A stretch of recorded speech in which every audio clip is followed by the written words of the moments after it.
शहर के पनाकोला स्थित रेड क्रॉस सोसाइटी परिषद में गुरुवार को सूबे के अल्पसंख्यक कल्याण, कला संस्कृति, खेलकूद, पर्यटन विभाग के मंत्री Hafizul Hasan red cross society परिषद के तोरण द्वार एवं मुख्य गेट का शिलान्यास किए।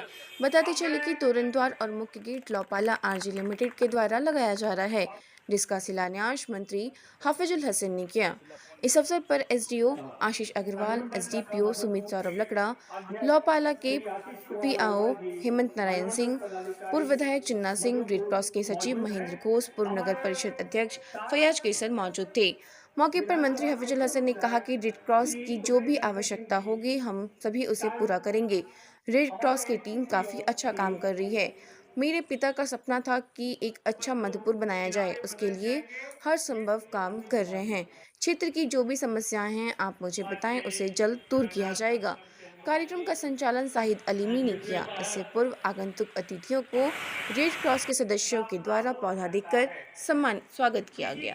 रहती है ना, अपना होश रहता है, मगर कुछ कर गुजरने का लहू में जोश रहता है, मगर कुछ कर गुजरने का लहू में जोश रहता है।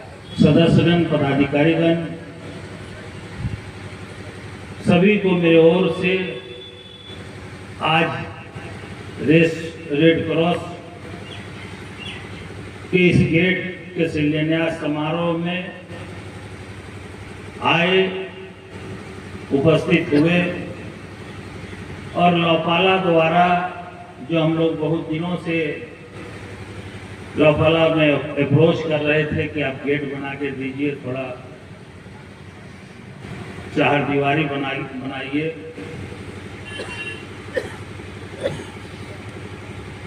तो उन्होंने इसको स्वीकार करके आज शुरू किया गया है। रेड क्रॉस वाकई में यहाँ की टीम अच्छे काम करते हैं, इसमें दो मत नहीं है। अभी जैसे एसडीओ साहब के पास से हम पूछे कि चुनाव के चर्चा यहाँ होती रहती है, तो चुनाव बहुत जल्द ही करा लिया जाए। इसमें जो भी आए उससे कोई दिक्कत नहीं है, लेकिन चुनाव होना चाहिए।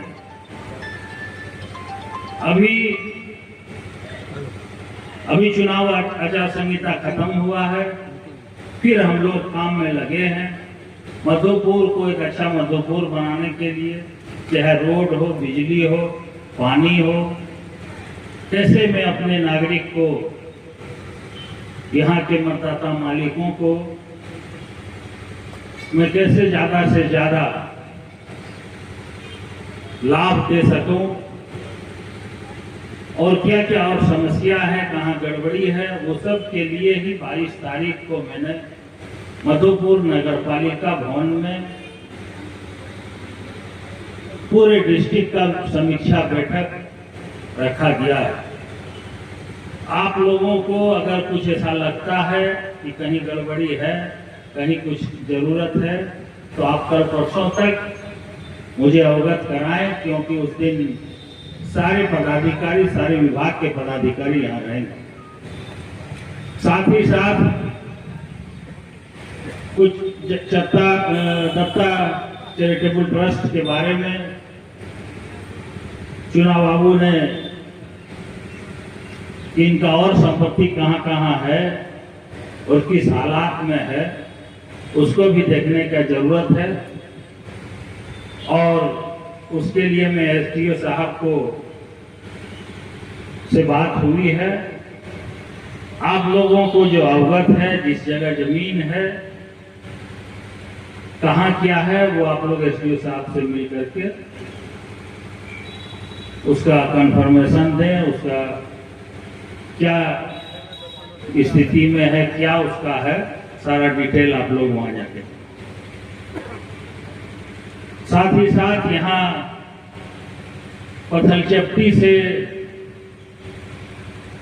एक चल रहा था, वो साइड एरिया में था, उसका भी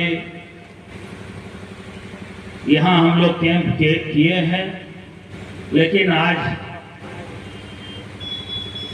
कोई भी यहाँ न डॉक्टर है, न उसका नर्स है, न कोई है, तो एसडीओ साहब से कहना है कि उस पर आप कार्रवाई कीजिए। मैं तो अभी CS से बात किया हूं, और जो जहां है जैसा है अपने काम में लगे, काम में कोताही नहीं करें, और एक अच्छा मधुपुर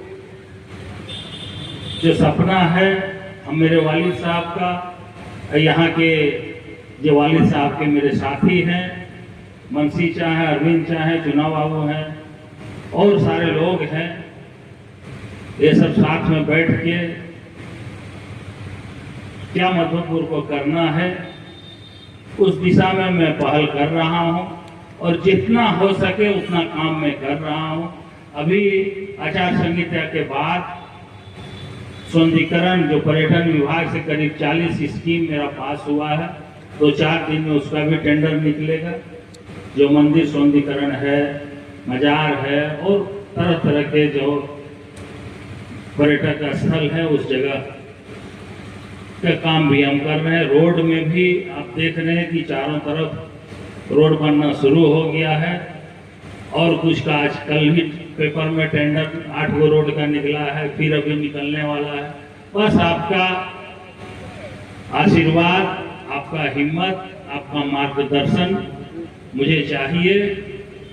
मैं एक अच्छा मधुपुर आप लोगों को दूंगा, ये आपसे मैं वादा करता हूं। रेड क्रॉस के सभी सम्मानित सदस्य, मीडिया बंधु एवं यहाँ उपस्थित प्यारे मधुपुर के भाई और बहनों, आज का जो ये शिलान्यास हुआ है, जो यहाँ तोरण द्वार बनना है, वो उसकी बात काफी समय से चल रही थी, और मुझे देखते हुए हर्ष हो रहा है कि आप सभी के प्रयासों से अंततः एक विचार है वो धरातल पर उतरने की दिशा में है। इसके लिए लाओपाला एवं आप सभी लोगों को कोटि कोटि धन्यवाद। इसके साथ ही मैं एक चीज और यहाँ पे जो उपस्थित लोग हैं उनसे कहना चाहूंगा कि जो भी सामाजिक संस्थाएं हैं, रेड क्रॉस जैसी सामाजिक संस्थाएं हैं, वो हमेशा परस्पर सहयोग से चलती हैं। तो हमारा जो भी क्षेत्र के जो संभ्रांत लोग हैं उनका विचार होना चाहिए कि आप सभी की जो भी क्षमता हो उस क्षमता के अनुसार आप रेड क्रॉस में या अन्य सामाजिक संस्थाओं में सहयोग करने का प्रयास अवश्य करते रहें, क्योंकि एक दूसरे के सहयोग से ही हम लोग आगे बढ़ सकते हैं। एक बात जो यहाँ पे रेड क्रॉस की प्रॉपर्टी को उसको लेकर उठाई गई है, तो उसके बारे में मैं कहना चाहूंगा कि जो भी इस क्षेत्र से रेड क्रॉस से जुड़ी हुई प्रॉपर्टी या कोई भी ऐसा लीगल एस्पेक्ट है, तो आप लोग प्लीज एक बार मेरे नॉलेज में उसको डिटेल में दत्ता चैरिटेबल ट्रस्ट में एक बार मेरे नॉलेज में डिटेल में दिखाइएगा मुझे। हम लोग फील्ड इंस्पेक्शन करके जो भी बेस्ट पॉसिबल रेजोल्यूशन है उसको निकालने की दिशा में हम लोग आगे प्रयास करेंगे। एक लास्ट में चीज मैं और ये बोलूंगा कि रेड क्रॉस को जो मैंने पिछले 1-1.5 साल से देखा है, आप लोग वाकई बहुत ही मेहनत से काम करते हैं और बहुत ही पॉजिटिव काम करते हैं, जो कि अन्य कई क्षेत्रों में हम लोग के बहुत सारे बैचमेट झारखंड के दूसरे डिस्ट्रिक्ट में और ऑल ओवर इंडिया कई जगह में, बट यहाँ की जो रेड क्रॉस सोसाइटी जिस मोटिवेशन के साथ में काम करती है, आप लोग चाहे वो स्वास्थ्य कैंप हर महीने लगाते हैं, या टीबी पेशेंट्स को गोद देने की बात है, कंबल वितरण की बात है, या फिर ब्लड डोनेशन कैंप, वो सभी आपके बहुत ही अच्छे काम हैं। और मैं बस आप लोगों से यही कहना चाहूंगा कि इस काम को आप लोग और मोटिवेशन के साथ में आगे भी जारी रखें, जिससे कि हमारे मधुपुर का जो रेड क्रॉस सोसाइटी का नाम है वो पूरे राज्य में और पूरे देश में और आगे चले। इन्हीं बातों के साथ अपनी गाड़ी को विराम आने का रास्ता जो है वो खुला था, जिसके कारण यहाँ पर असामाजिक तत्व के लोग भी यहाँ पर मुहावा लगाए हुए रहते थे। शाम में हमारी कोशिश यही रहती थी कि इस जगह को सुरक्षित रखा जाए, और थाना से हमेशा बोल के यहाँ पर पेट्रोलिंग पार्टी वगैरह को भिजवाया जाता था। अब चूँकि यहाँ पर गेट लग जाएगा और भविष्य में एक दीवारी का भी निर्माण होना है, तो यह परिसर जो है वो सुरक्षित हो जाएगा, और जो अस्पताल का कार्य है वो सुचारू रूप से चलता रहेगा। इसी आशा के साथ मैं आप सबों को इस ह्यूमैनिटेरियन काम के लिए